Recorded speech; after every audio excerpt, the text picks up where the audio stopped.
Bien, la sección 5.2 se llama Primera Ley de la Termodinámica. Em, Esta ley lo que dice es que la energía se conserva, no se crea, no se destruye, siempre se conserva. Y lo que vamos a ver es que en un sistema, cuando hay intercambios de calor y de trabajo, al final el sistema podría variar la energía interna que contenía al inicio respecto al final del proceso. Em, y entonces la energía no se va a perder ni se va a desaparecer, sino que o se acumula como energía interna, o se manifiesta como trabajo, o se manifiesta como calor.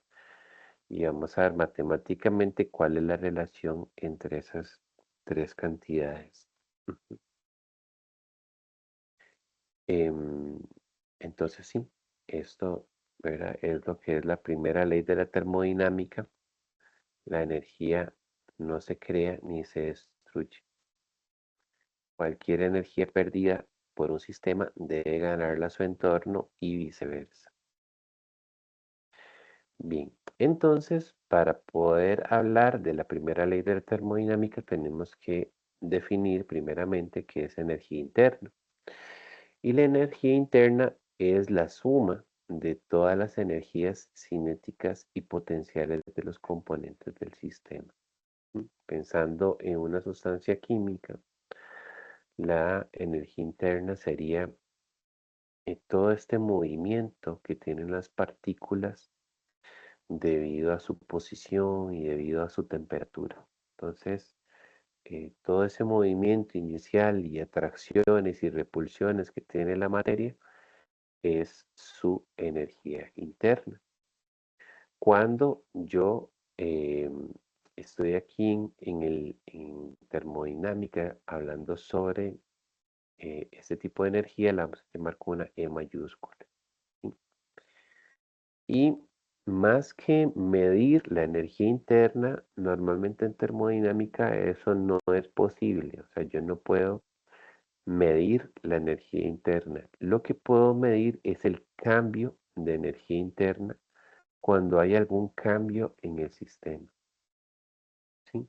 Entonces, si yo le aplico calor, si le aplico trabajo, o si el sistema más bien realiza trabajo sobre el entorno, o si el sistema más bien envía calor de adentro del sistema hacia el entorno, entonces va a haber un cambio en la energía interna. Y nosotros lo que medimos es ese cambio, no en sí la energía puntual en un cierto momento, sino después de que se haya efectuado un cambio en el sistema. Entonces, como suele pasar en química y en física, nosotros utilizamos este triangulito, que es una letra griega llamada delta, le diríamos en este caso delta E, y delta siempre en química y en física corresponderá a tomar el valor final de la medida menos el valor inicial. Siempre delta va a significar eso. ¿Sí? Cuánto quedó al final menos cuánto era al inicio. Y a eso se le denomina también cambio. Un cambio siempre sería esto, final menos inicial. Entonces los cambios de energía interna pueden ser positivos, ¿sí? Pero también pueden ser negativos. Eso depende de la magnitud del cambio, ¿sí? De la magnitud de los procesos que estén involucrados. O sea, cuánto calor, cuánto trabajo está siendo involucrado en el proceso. ¿Sí? Bien, entonces decía, básicamente la termodinámica lo que busca es eh, definir esta relación entre el cambio de energía interno la transferencia de calor y la ejecución de trabajo. Entonces, por acá tenemos una figura 5.7 que nos ayuda eh, a comprender un poco qué es energía interna. Entonces, por ejemplo, ¿verdad? Aquí dicen, imagínense que tenemos una caja fuerte, ¿verdad? Y tenemos una cierta cantidad acá de dinero, creo que es la analogía que se hace, ¿verdad?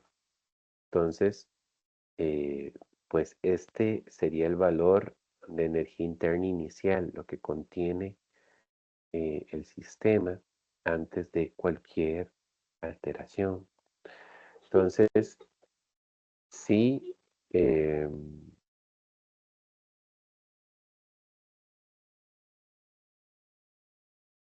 si desde los alrededores viene calor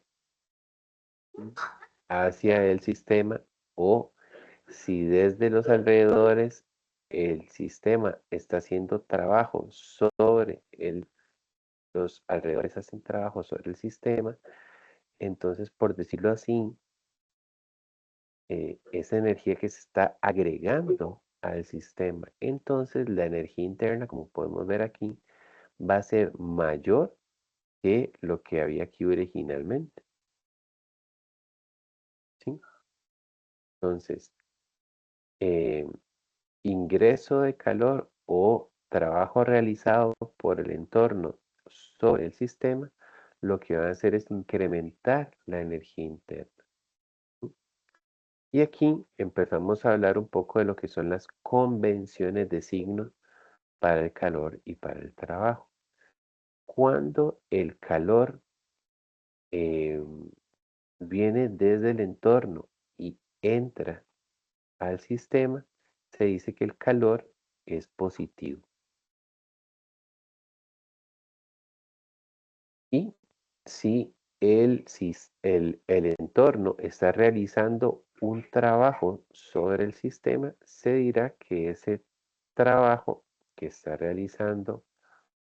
está realizando sobre el sistema es un trabajo positivo. Entonces, pues un calor positivo y un trabajo positivo lo que harán es incrementar la energía interna del sistema. Ujú. De una vez también aquí, algo que no habíamos mencionado es que Q va a utilizarse para representar el calor y W va a representarse para representar el trabajo. Bien. Am, puede darse el caso también que más bien el sistema tome de su energía interna inicial y de esa energía interna saque un poco como calor, por ejemplo aquí, saca un poco como calor, o que saque un poco en forma de trabajo. Entonces, como están haciendo la analogía aquí, podemos ver que realmente esta cantidad de energía interna es más pequeñita que la original.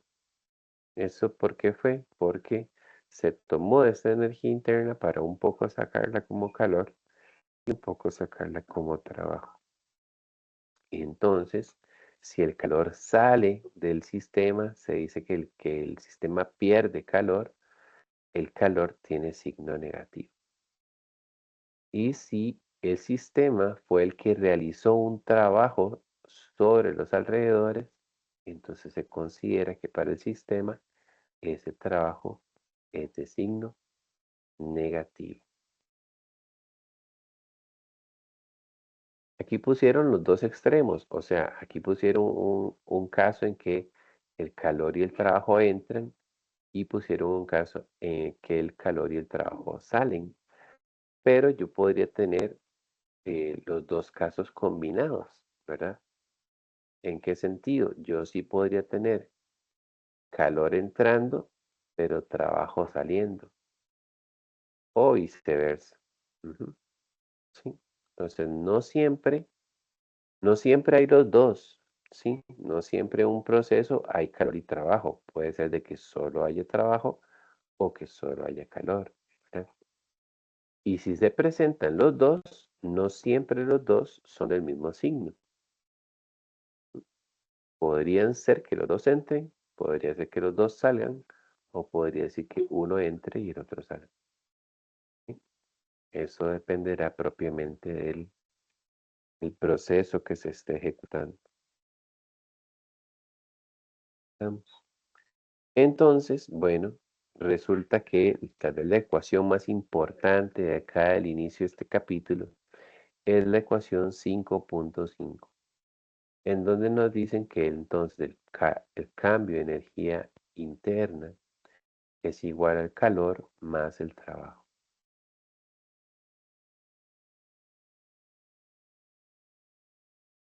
Para poder comprender cómo utilizamos esa ecuación, vean que es muy sencilla, realmente es una ecuación simple, sumamente simple, es una suma, ¿verdad? Em, pero quizá acá lo que es importante es que cuando tenemos una situación, interpretar bien cuál es el signo del calor y del trabajo, para que de esa manera, cuando yo haga la sumatoria, pues los signos correspondan. Entonces vamos a ver aquí este ejemplo resuelto 5.2, que nos habla un poquito acerca de esto, ¿no? Entonces dice que los gases A y B están confinados en un cilindro con pistón. Reaccionan para formar un producto sólido C. Cuando ocurre la reacción, se liberan 1150 joules de calor hacia el entorno. El pistón se mueve hacia abajo conforme los gases reaccionan para formar un sólido. Cuando el volumen del gas disminuye bajo presión constante de la atmósfera, el entorno realiza un trabajo de 480 joules sobre el sistema. ¿Cuál es el cambio de energía interna? Vamos, entonces ahí nos están dando la situación y, eh, y lo que tenemos que hacer es interpretar. Nos están hablando de un calor, ¿verdad? Dicen que el sistema libera este calor hacia el entorno. Entonces este calor, al ser liberado por el sistema hacia el entorno, es negativo, ¿sí? Entonces de hecho aquí lo ponen, el calor es negativo, ¿sí? Y analizando lo que está pasando con el trabajo, dicen que el entorno es el que está realizando un trabajo sobre el sistema. Entonces, en ese caso, la energía está viniendo desde afuera hacia el sistema. Así que esos 480 joules de trabajo son positivos. Ujú. Entonces, cuando yo haga la sumatoria, sería Q más W, así que sería menos 1150 más 480. ¿Mm? Llego a la suma, me da menos 670. Bueno, entonces, ¿qué quiere decir este número final? Bueno, que el eh, sistema perdió energía en total, ¿verdad? Emitió 1150 joules de calor, pero recibió 480 joules de trabajo. El balance es que el sistema perdió 670 joules, ¿sí?, de energía interna. Su energía interna al final fue menor que la energía interna original que él tenía, ¿no? No sé si hay alguna duda o algún comentario respecto a este ejemplo. Todo claro, pero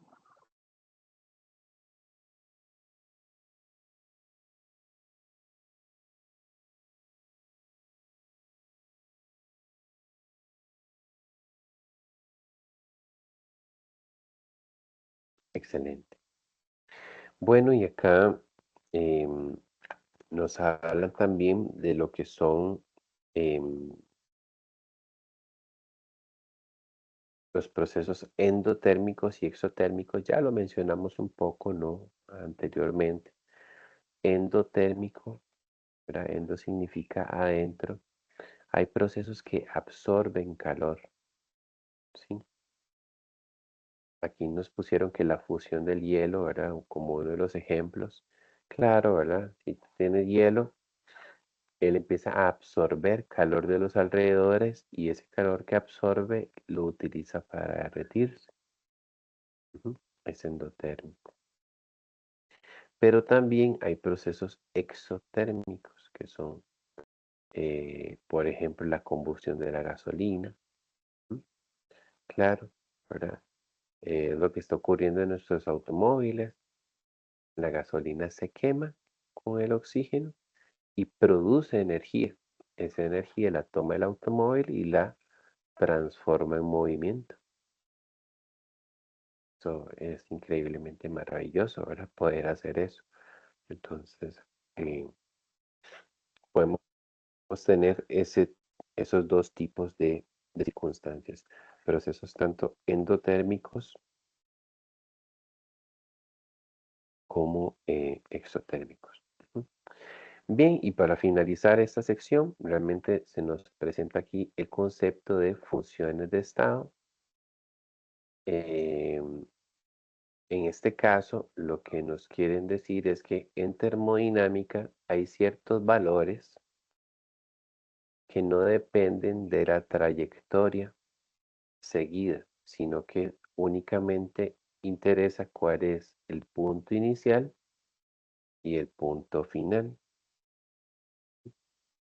No nos interesa realmente cómo se llegó desde el punto inicial hasta el punto final. Entonces, vamos a estar viendo que algunas, em,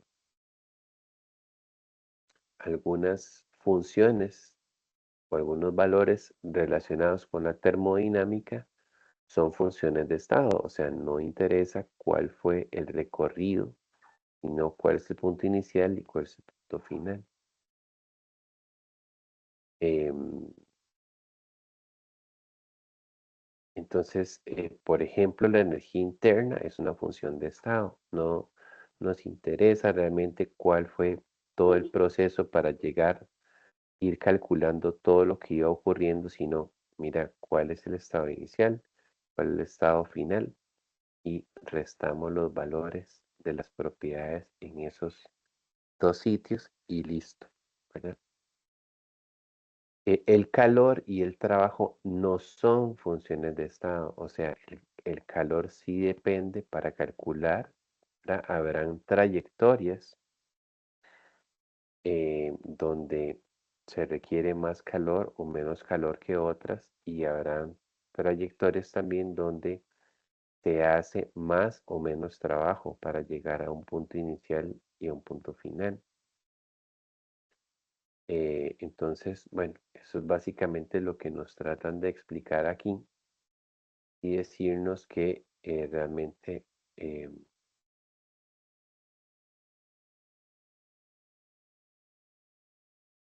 em, función de estado, ¿verdad? Una propiedad de un sistema que se determina especificando la condición o estado del sistema en términos de temperatura, presión y otros factores. El valor de una función de estado solo depende del estado actual del sistema, no de la trayectoria que el sistema siguió para llegar a dicho estado. Entonces, eh, decía, el calor y el trabajo, que son valores con los que vamos a estar trabajando nosotros, no son funciones de estado, pero vamos a ver que la energía interna, la entalpía y otras funciones termodinámicas sí son funciones de estado, o sea que son valores que eh, nada más nos interesa cuál es la diferencia de valor entre la condición al final y la condición de partida. No todo lo que pasó en medio de cómo el sistema fue atravesando diferentes pasos intermedios para llegar al valor final. ¿Sí? Bueno, eso es lo que nos presenta entonces la sección 5.